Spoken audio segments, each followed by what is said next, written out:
Bukas ang Malacanang sa mga suwestyon kung paano matutugunan ang epekto ng mataas na presyo ng langis kabilang ang panukalang wealth tax. Kasunod ito ng pahayag ni dating NEDA Chief Winnie Monsod na mas nakikinabang umano ang mayayaman sa suspensyon ng excise tax sa langis kesa sa mahihirap. Kaya inirekomenda nito na sa halip na suspensyon o pagbawas sa excise tax, magpatupad na lang ng wealth tax. Ayon kay Palace Press Officer Claire Castro, tulad ng sabi ni Pangulong Ferdinand Marcos Jr. na nothing is off the table, ikinukonsidera ng pamahalaan ang iba't ibang opsyon.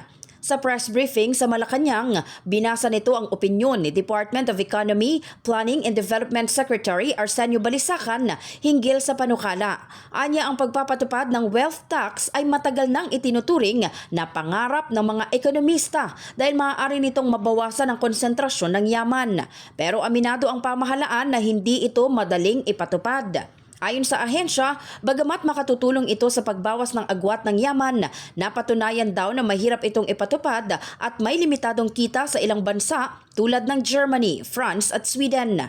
May posibilidad din umanong magdulot ito ng capital flight lalo na kung ipatutupad sa panahon ng crisis. And these are his words, and I quote, "Imposing a wealth tax on the super wealthy is an economist's dream, because wealth tends to compound. A wealth tax slows wealth concentration over generations.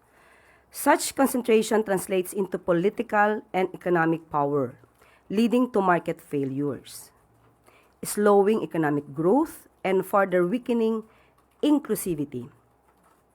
Implementing or administering a wealth tax is never easy. Most countries that have tried it, such as Germany, France, and Sweden, abandoned it because of its administrative complexity and the low revenue it generated. Moreover, a wealth tax may encourage capital flight, especially when imposed during an economic crisis. Sa ngayon, patuloy na tinitimbang ng pamahalaan kung aling hakbang ang mas epektibo at mas makikinabang ang mas nakararaming Pilipino. In the heart of changing lives, ako si Brigada Maricar Sargan ng 105.1 Brigada News FM Manila, The Music and News Authority.